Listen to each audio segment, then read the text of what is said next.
Hay voces que marcan una época, ¿verdad? Y luego están las que la definen para siempre.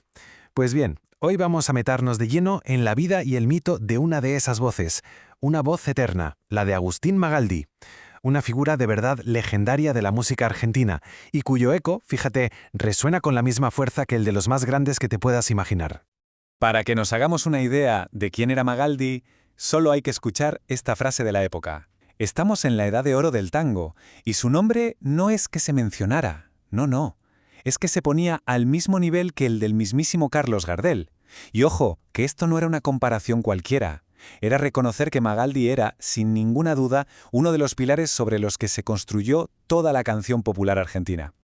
Venga, pues vamos a meternos de lleno en la historia. ¿Cómo se forjó ese sonido tan único, tan particular? Pues es un viaje que arranca, y esto es muy curioso, con un debate sobre dónde nació exactamente. A ver, durante décadas hubo una auténtica disputa entre dos ciudades por ser la cuna de Magaldi, Casilda y Rosario. Es verdad que él pasó parte de su infancia en Casilda, y claro, eso alimentó la confusión. Pero al final, los registros históricos no mienten, son concluyentes.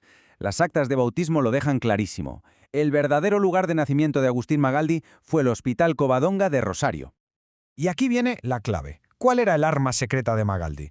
Pues su formación operística, ni más ni menos. Resulta que desde muy joven se quedó fascinado con la voz del gran Enrico Caruso y se puso a estudiar canto lírico. Y claro, esa base clásica le dio una voz, una voz brillante, con un caudal impresionante y perfectamente afinada. Tenía una técnica que le permitía expresar emociones con una potencia y una claridad que sencillamente no existían en el tango de la época. Vamos a ver cómo fue ese camino. Imagina a ese chaval estudiando ópera en Santa Fe. Pues en 1923 toma la decisión que le cambiaría la vida, irse a probar suerte a la capital, a Buenos Aires. Y el éxito no es que tardara en llegar, es que fue casi inmediato. Para 1925, solo 2 años después, ya había formado con Pedro Noda uno de los dúos más famosos y queridos de toda la historia de la música argentina. Casi nada. Pero ojo, que Magaldi era mucho más que una voz bonita. Ahora vamos a ver cómo llegó a lo más alto de la fama, convirtiéndose en algo más, en un pionero social, en la voz de los que no tenían voz. Para que nos hagamos una idea de su popularidad, basta con mirar una cifra. Su canción más icónica, El Penado 14, que cuenta la historia trágica de un convicto, vendió más de 1 millón de copias. A ver, en esa época eso no era un éxito, era una barbaridad, un auténtico fenómeno cultural que lo convirtió en una estrella masiva. Y esto nos lleva a un punto que es fundamental para entenderle. A Magaldi se le considera el primer cantor social. Pensemos en los años 30, una época de tensiones sociales enormes, pues sus canciones eran manifiestos, eran valientes. Se atrevió a cantar sobre temas que eran un absoluto tabú. Por ejemplo, defendió a las madres solteras en Levanta la frente, algo impensable para la época. Habló de igualdad en la pareja, del divorcio, le puso voz al dolor de los olvidados y, lógicamente, se convirtió en el ídolo de los más humildes. Hay una frase del gran compositor Enrique Santos Discépolo que lo clava, lo escribe a la perfección.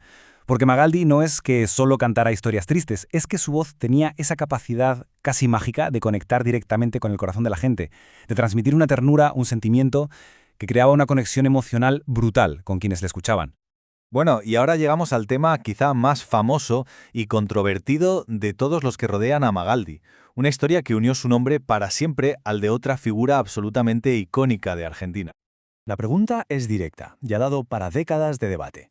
¿Fue Agustín Magaldi quien llevó a una adolescente Eva Duarte a Buenos Aires? ¿Fue él quien, de alguna manera, la ayudó a empezar su viaje hacia la historia? Aquí lo fascinante es ver el choque entre el mito y la realidad. Por un lado tenemos el mito, que se hizo mundialmente famoso gracias al musical Evita, ¿no? Ahí se pinta a Magaldi como el cantante que descubre a Eva y se la lleva a la capital. Pero por otro lado, ¿qué dice la historia? Pues los historiadores no encuentran ni un solo registro de que Magaldi actuara en Junín, el pueblo de Eva, en el año en que supuestamente se conocieron. Y hay más, él era un hombre muy familiar que solía ir de gira con su mujer. Así que la historia de un romance pues parece bastante improbable.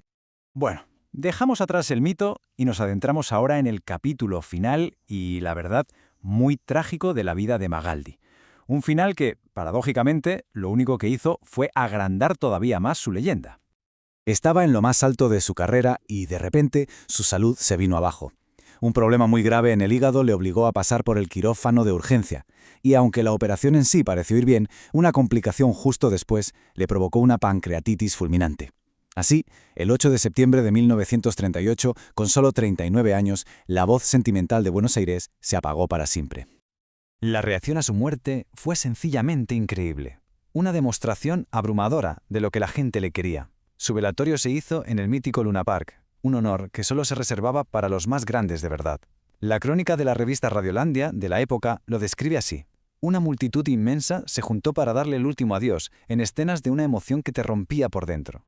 Es que la cita lo dice todo, ¿no? Captura la magnitud de aquel duelo. El cortejo fúnebre fue un evento masivo. De hecho, solo se puede comparar con el de Carlos Gardel, que había sido 3 años antes. La ciudad entera, literalmente, se paró para despedir a su cantor. Miles y miles de personas acompañando sus restos hasta el cementerio, tirando flores a su paso. Fue el adiós a un ídolo, con mayúsculas. Y con esto llegamos ya al final de nuestro recorrido. Y toca preguntarse, ¿por qué? ¿Por qué, tantas décadas después de su muerte, la voz y la influencia de Agustín Magaldi siguen tan vivas? Yo creo que su legado se puede resumir en 3 puntos clave. El primero, su estilo, esa mezcla única de técnica de ópera con sentimiento popular que, básicamente, creó una nueva forma de cantar. El segundo, su conciencia social. Fue un pionero, abrió el camino a la canción protesta en Argentina. Y el tercero, su estatus cultural. Es que es parte indiscutible de la Santísima Trinidad de la canción argentina, junto a Gardel e Ignacio Corsini. Palabras mayores. Me encanta esta reflexión del historiador José Gobello porque es muy poética pero captura a la perfección su esencia. Él decía que, más allá de la potencia de su voz, Magaldi le enseñó a Buenos Aires a expresarse a media voz. Es decir, introdujo un acento nuevo en la música de la ciudad, ese toque melancólico, la confesión íntima, la tristeza que se expresa casi como un susurro. Y nos vamos con esta pregunta para reflexionar. ¿Cómo puede una sola voz que se apagó hace tanto tiempo seguir contando la historia del corazón de todo un país? La historia de Magaldi nos demuestra que hay voces que no se miden por los años que cantaron, sino por lo hondo que calaron en el alma de un pueblo. Su voz no es un simple recuerdo, que va, es todavía hoy una parte viva de la banda sonora de Argentina.